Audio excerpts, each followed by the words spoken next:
Scene 1. You shall do marvels wisely, good Ronaldo. Company at what expense?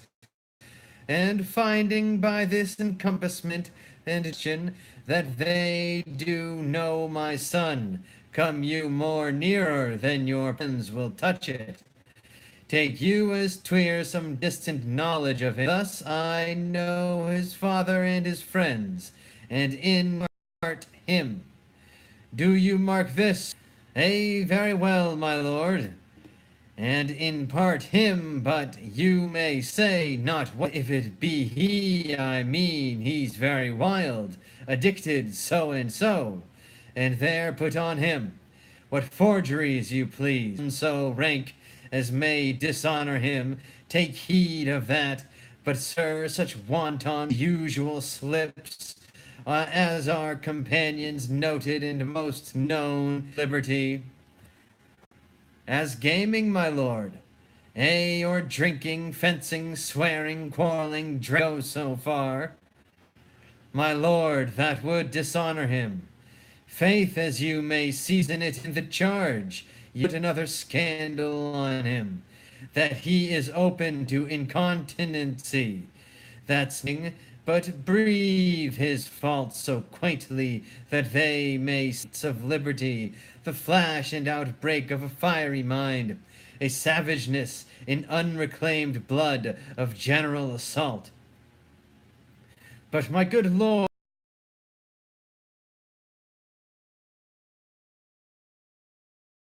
here's my drift, and I believe it is a fetch of wit. You laying these slight sallies on my son, as twere soiled with working. Mark you, your party in converse sound, having ever seen in the prenominate crimes the youth guilty, be assured he closes with you in this consequence. Good sir, or so, or friend, according to the phrase or the addition of man and country. Very good, my. And then, sir, does what was I about to say? By the mass, something. Where did I leave? At closes in the consequence. Closes in the consequence, Mary. He closes thus. I know the gentleman. I saw him yesterday, or then, with such or such, and as you say, there was a gaming, there overtook those, there falling out at tennis, or perchance I saw him of sale, videlicet, a brothel, or so forth. See you now your bait of falsehood, take this carp of truth, and thus do we of wisdom and of reach, with windlasses, and with assays of bias, by indirections find directions out. So by my former lecture and advice shall you, my son. You have me, have you not? My lord, I have. God by ye, fare ye well. Good my lord, observe his inclination in yourself.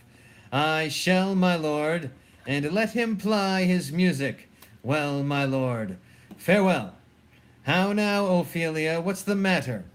Oh, my lord, I have been so affrighted. With what in the name of God?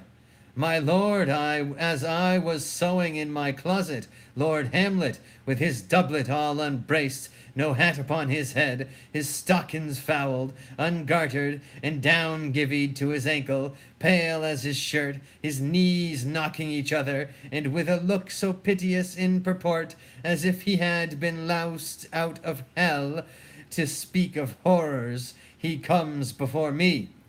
Mad for thy love? My lord, I do not know, but truly I do fear it. What said he? He took me by the wrist and held me hard. Then goes he to the length of all his arm, and with his other hand thus over his brow, he falls to such perusal of my face as a would draw it. Long stayed he so, at last a little shaking of mine arm, and thrice his head thus waving up and down, he raised a sigh so piteous and so profound, as it did seem to shatter all his bulk, and end his being. That done, he lets me go, and with his head over his shoulder turned, he seemed to find his way without his eyes, for out at doors he went without their helps, and to the last bended their light on me. Come, go with me, I will seek the king. This is the very ecstasy of love, whose violent property fordoes itself, and leads the will to desperate undertakings, as oft as any passions under heaven that does afflict our natures.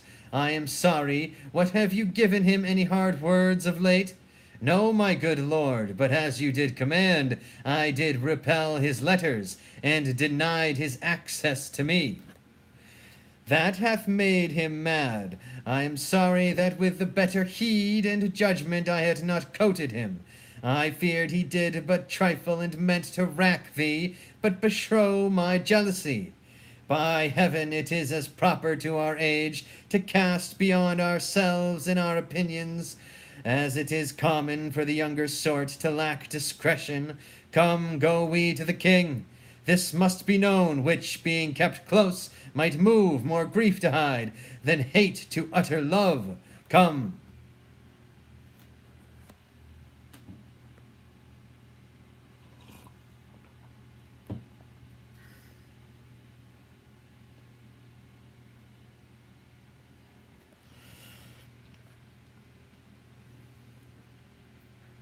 Scene 2.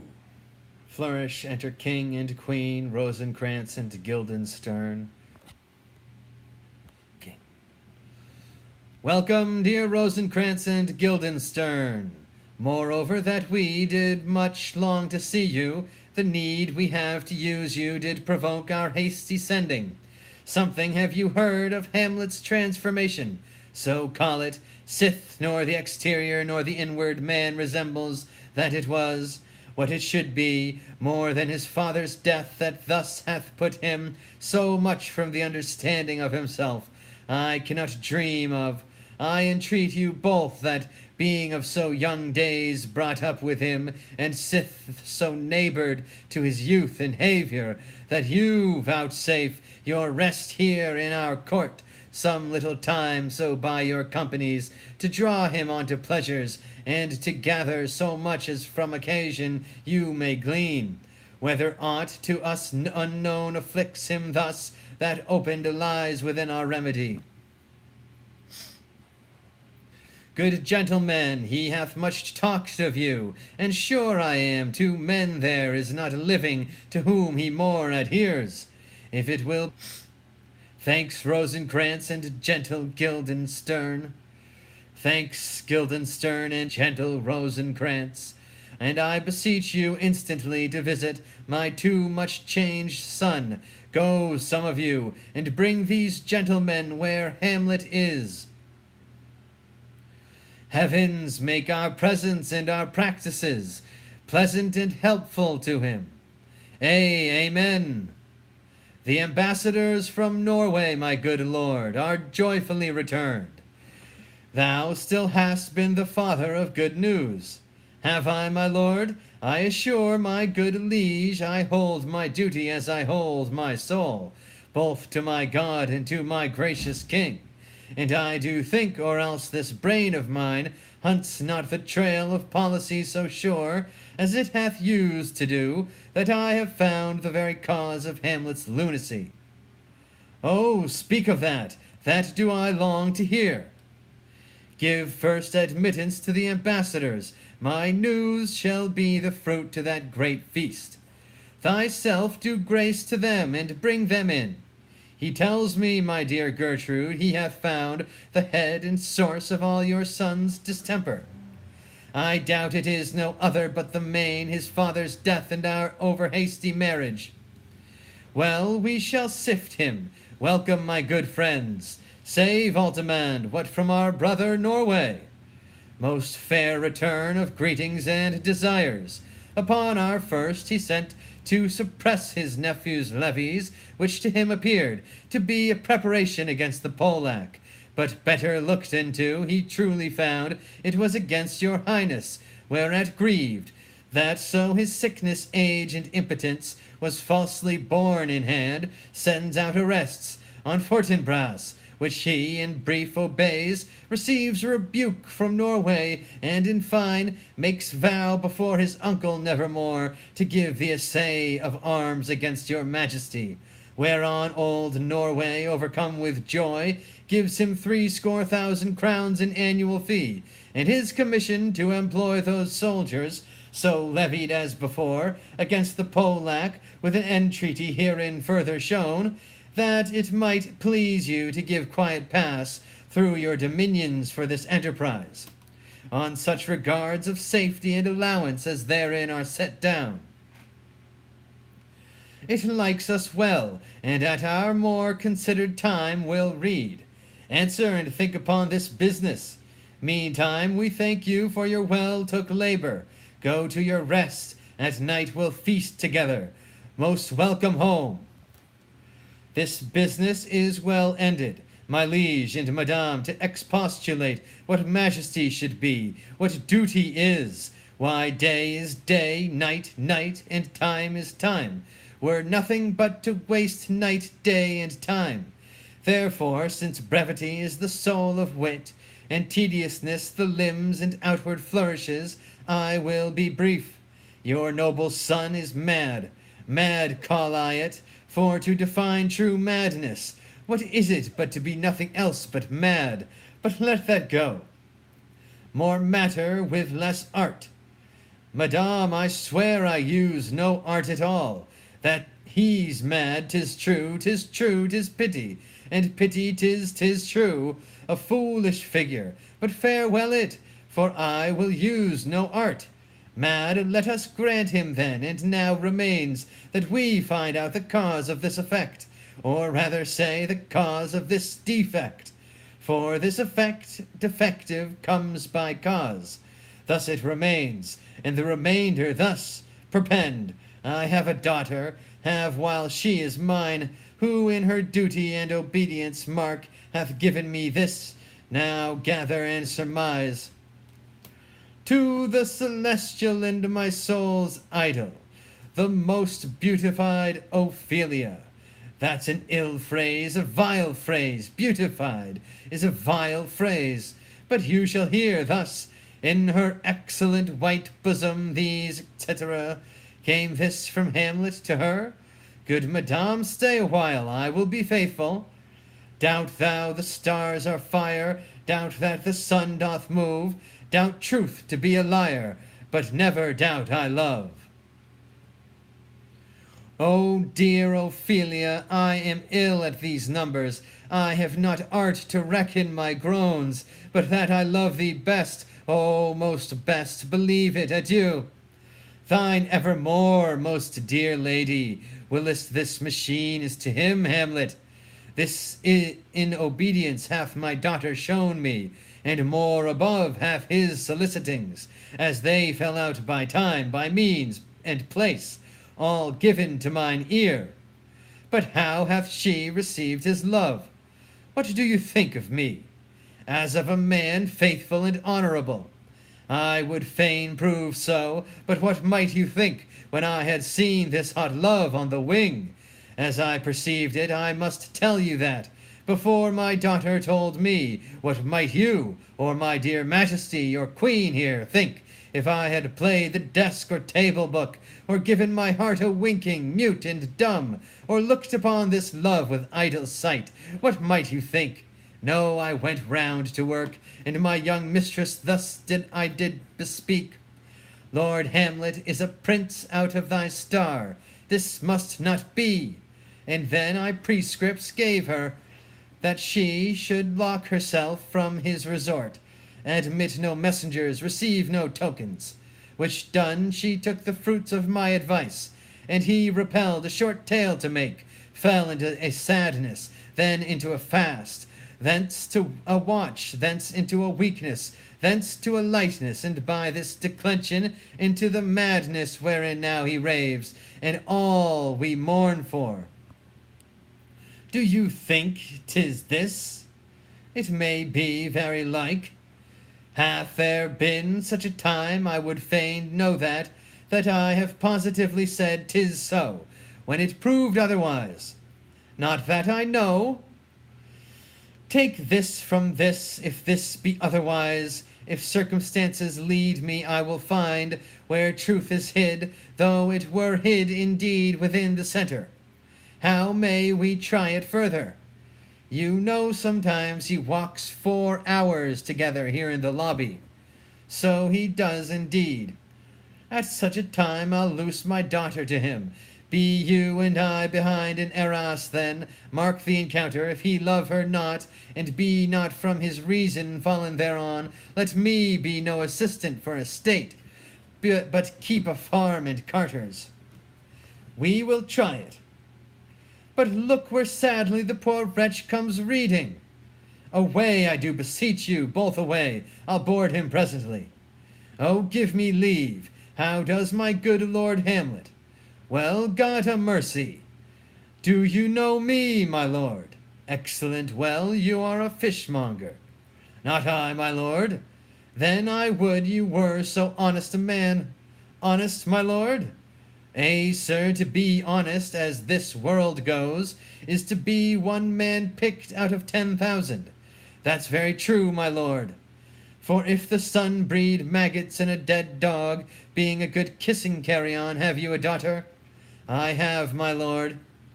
Let her not walk at the sun. Conception is a blessing, but as your daughter may conceive, friend, look to it. How say you by that? Still harping on my daughter, yet he knew me not at first. As said, I was a fishmonger, and is far gone. And truly in my youth I suffered much extremity for love. Very near this, I'll speak to him again. What do you read, my lord? Words, words, words. What is the matter, my lord? Between who? I mean the matter that you read, my lord. Slander, sir. For the satirical rogue says here that old men have gray beards, that their faces are wrinkled, their eyes purging thick amber and plum-tree gum, and that they have a plentiful lack of wit, together with a most weak hams, all which, sir, though I most powerfully and potently believe, yet I hold it not honesty to have it thus set down. For yourself, sir, shall grow old as I am, if like a crab you could go backward. Though this be madness, yet there is method in it. Will you walk out of the air, my lord? Into my grave. Indeed, that's out of the air. How pregnant sometimes his replies are. A happiness that often madness hits on, which reason and sanity could not so prosperously be delivered of. I will leave him, and suddenly contrive the means of meeting between him and my daughter. My lord, I will take my leave of you. You cannot take from me anything that I will not more willingly part withal, except my life, except my life, except my life. Fare you well, my lord. These tedious old fools. You go seek the Lord Hamlet, there he is. God save you, sir. My honored lord, my most dear lord, my excellent good friends, how dost thou, Guildenstern? Ah, Rosencrantz, good lads, how do you both? As the indifferent children of the earth, happy in that we are not over-happy on fortune's cap, we are not the very button, nor the soles of her shoe. Neither, my lord. Then you live about her waist, or in the middle of her favors. Faith, her privates we. In the secret parts of her fortune, oh, most true, she is a trumpet. What news? None, my lord, but the world's grown honest. Then is doomsday near, but your news is not true. Let me question more in particular. What have you, my good friends, deserved at the hands of fortune, that she sends you to prison hither? Prison, my lord? Denmark's a prison.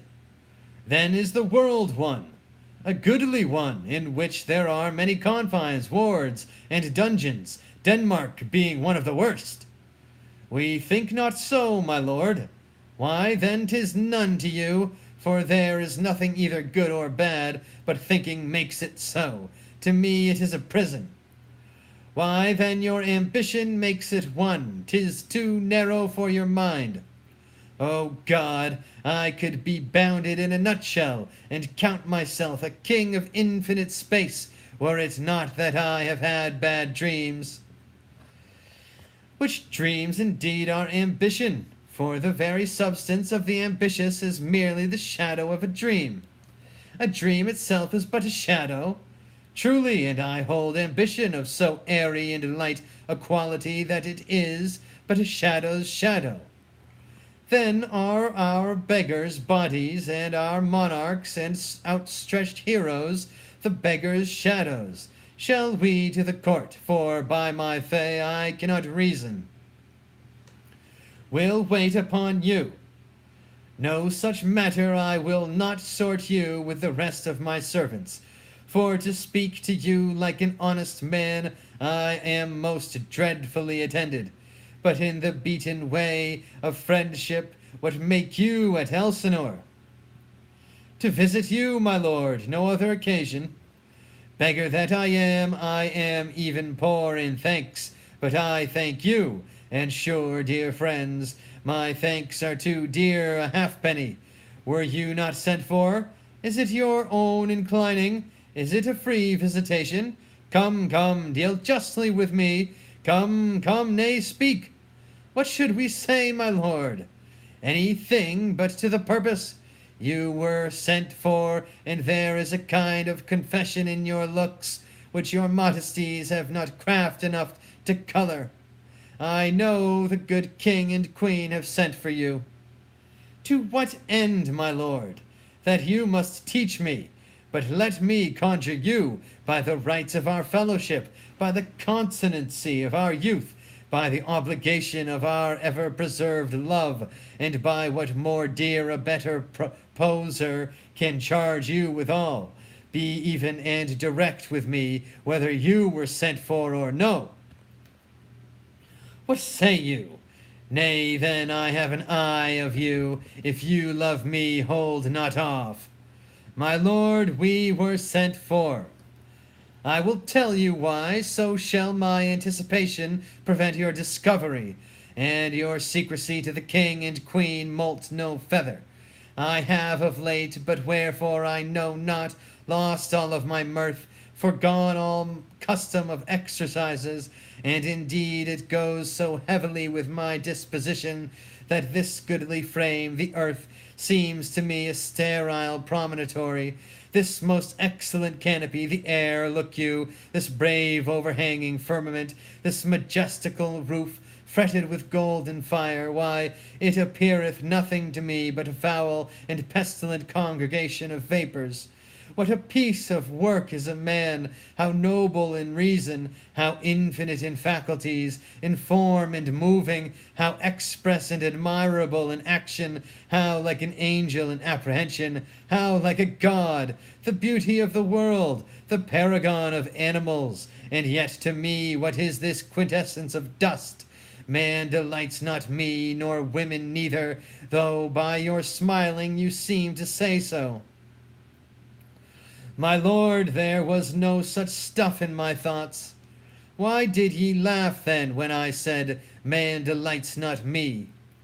To think, my lord, if you delight not in man, what Lenten entertainment the players shall receive from you. We coated them on the way, and hither are they coming to offer you service. He that plays the king shall be welcome, his majesty shall have tribute on me, the adventurous knight shall use his foil and target, the lover shall not sigh gratis, the humorous man shall end his part in peace, the clown shall make those laugh whose lungs are tickle, the seer, and the lady shall say her mind freely, or the blank verse shall halt for it. What players are they? Even those you were wont to take such delight in, the tragedians of the city. How chances it they travel? Their residence, both in reputation and profit, was better both ways. I think their inhibition comes by the means of the late innovation. Do they hold the same estimation they did when I was in the city? Are they so followed? No, indeed, are they not. How comes it? Do they grow rusty? Nay, their endeavours keeps in the wonted pace, but there is, sir, an airy of children, little essays, that cry out on the top of question, and are most tyrannically clapped for it. These are now the fashion, and so beratle the common stages, so they call them, that many wearing rapiers are afraid of goose quills, and dare scarce come thither. What are they, children? Who maintains them? How are they escoted? Will they pursue the quality no longer than they can sing? Will they not say afterwards, if they should grow themselves to common players, as it is most like, if their means are no better, their writers do them wrong, to make them exclaim against their own succession? Faith, there has been much to do on both sides, and the nation holds it no sin to tarry them to controversy. There was for a while no money bid for argument, unless the poet and the player went to cuffs in the question. Is it possible? Oh, there has been much throwing about of brains. Do the boys carry it away? Ay, that they do, my lord, Hercules and his load too. It is not very strange, for my uncle is king of Denmark, and those that would make mouths at him while my father lived give 20, 40, 50, 100 ducats apiece for his picture in a little. 'Tis blood. There is something in this more than natural, if philosophy could find it out. There are the players. Gentlemen, you are welcome to Elsinore. Your hands come then. The appurtenance of welcome is fashion and ceremony. Let me comply with you in this garb, lest my extent to the players, which I tell you must show fairly outwards, should more appear like entertainment than yours. You are welcome, but my uncle father and aunt mother are deceived. In what, my dear lord? I am but mad north-northwest. When the wind is southerly, I know a hawk from a handsaw. Well be with you, gentlemen. Hark you, Guildenstern, and you too, at each ear a hearer. That great baby you see there is not yet out of his swaddling clouts. Happily he is the second time come to them, for they say an old man is twice a child. I will prophesy, he comes to tell me of the players. Mark it, you say right, sir, a Monday morning. 'Twas then indeed. My lord, I have news to tell you. My lord, I have news to tell you. When Roscius was an actor in Rome, the actors are come hither, my lord. Buzz, buzz! Upon my honor, then came each actor on his ass.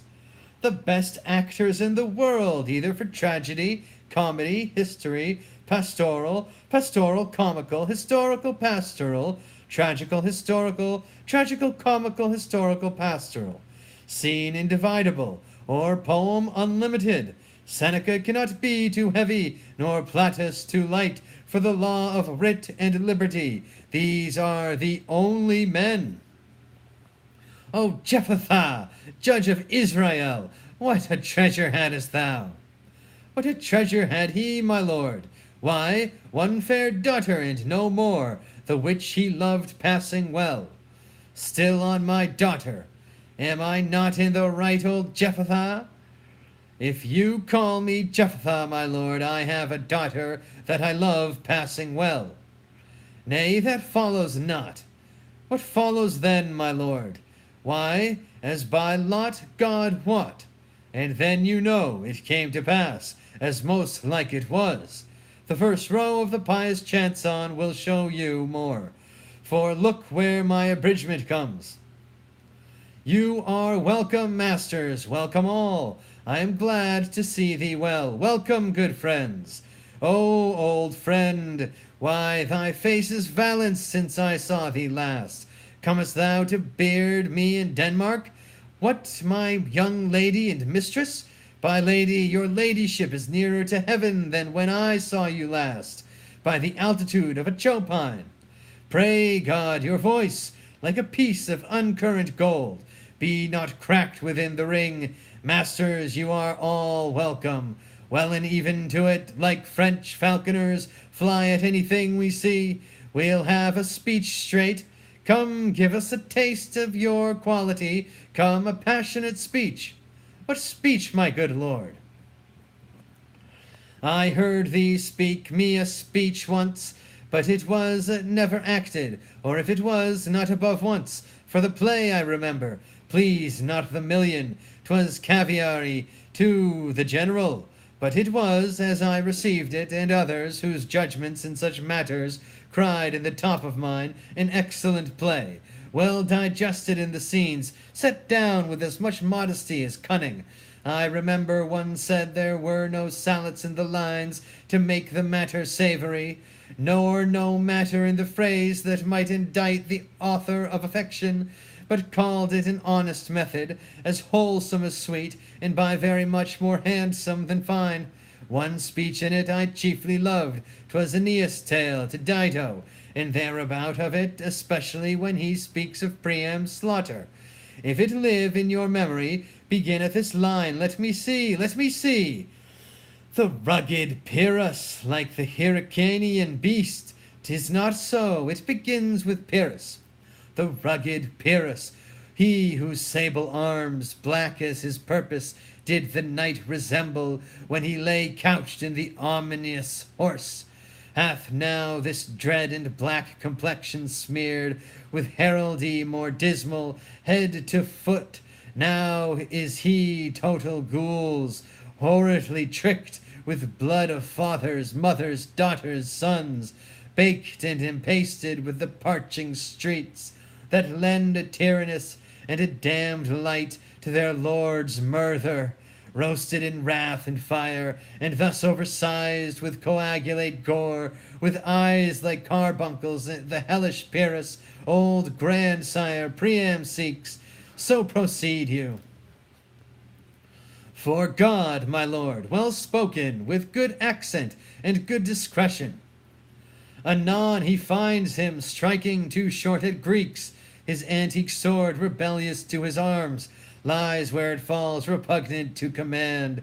Unequal matched, Pyrrhus at Priam drives, in rage strikes wide, but with the whift and wind of his fell sword the unnerved father falls. Then senseless Illumen, seeming to feel this blow, with flaming top stoops to his base, and with a hideous crash takes prisoner Pyrrhus his ear. For lo, his sword, which was declining on the milky head of revenant Priam, seemed I the air to stick. So as a painted tyrant Pyrrhus stood, and like a neutral to his will and matter did nothing. But as we often see against some storm, a silence in the heavens, the rack stand still, the bold wind speechless, and the orb below as hush as death. Anon the dreadful thunder doth rend the region. So after Pyrrhus' pause, aroused vengeance sets him new a work, and never did the Cyclops' hammers fall on Mars' armored forge for proof etern, with less remorse than Pyrrhus' bleeding sword now falls on Priam. Out, out, thou strumpet Fortune! All you gods, in general synod, take away her power. Break all the spokes and fellies from her wheel, and bowl the round nave down the hill from heaven, as low as to the fiends. This is too long. It shall to the barbers with your bread, with your beard. Prithee, say on, he's for a jig or a tale of bowdry, or he sleeps. Say on, come to Hecuba. But who, woe, had seen the mobled queen? The mobled queen? That's good. Mobled queen is good.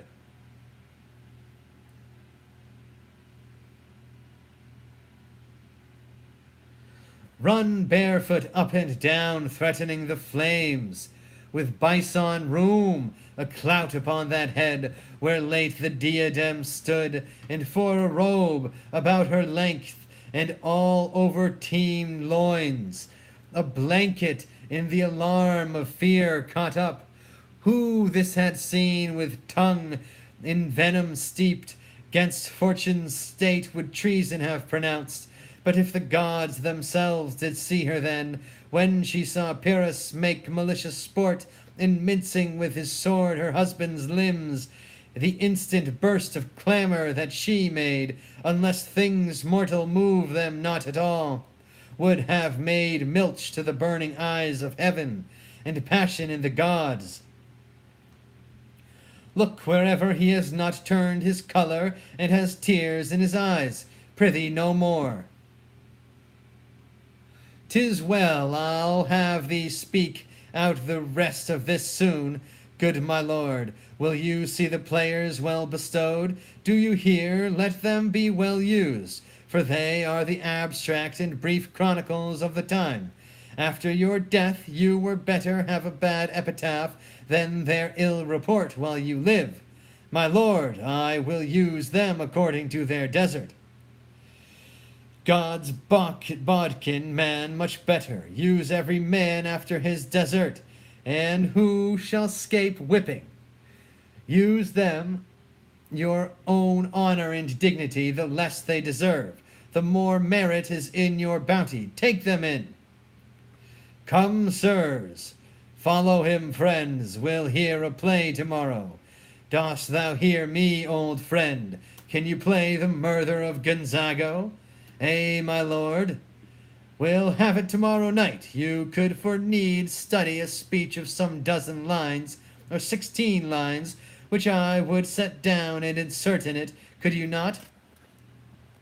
My lord, very well, follow that lord, and look you mock him not. My good friends, I'll leave you till night. You are welcome to Elsinore. Good my lord, so, God bye to you. Now I am alone. Oh, what a rogue and peasant slave am I! Is it not monstrous that this player here, but in a fiction, in a dream of passion, could force his soul so to his own conceit, that from her working all the visage waned? Tears in his eyes, distraction in his aspect, a broken voice, and his whole function suiting with forms to his conceit. And all for nothing, for Hecuba. What's Hecuba to him, or he to Hecuba? That he should weep for her. What would he do, had he the motive and the cue for passion that I have? He would drown the stage with tears, and cleave the general ear with horrid speech, make mad the guilty, and appall the free, confound the ignorant, and amaze indeed the very faculties of eyes and ears. Yet I, a dull and muddy-mettled rascal, peak like John a dreams, unpregnant of my cause, and can say nothing, no, not for a king, upon whose property and most dear life a damned defeat was made. Am I a coward? Who calls me villain, breaks my pate across, plucks off my beard and blows it in my face, tweaks me by the nose, gives me the lie of the throat as deep as to the lungs? Who does me this? Ah, swounds, I should take it, for it cannot be but I am pigeon-livered and lack gall to make oppression bitter, or ere this I should have fatted all the region kites with this slave's offal. Bloody, bowdy villain, remorseless, treacherous, lecherous, kindless villain. Why, what an ass am I! This is most brave, that I, the son of a dear father murdered, prompted to my revenge by heaven and hell, must like a whore unpack my heart with words, and fall a-cursing like a very drab, a stallion fee upon it foe. About my brains, I have heard that guilty creatures sitting at a play have, by their very cunning of the scene, been strook so to the soul, that presently they have proclaimed their malefactions. For murther, though it have no tongue, will speak with most miraculous organ. I'll have these players play something like the murther of my father. before mine uncle. I'll observe his looks, I'll tent him to the quick. If a do blench, I know my course. The spirit that I have seen may be a devil, and the devil hath power to assume a pleasing shape, yea, and perhaps out of my weakness and my melancholy, as he is very potent with such spirits, abuses me to damn me. I'll have grounds more relative than this. The play's the thing wherein I'll catch the conscience of the king. End of Act 2. Amen. Praise be to God. Jesus Christ, Jah Rastafari. Bless William Shakespeare.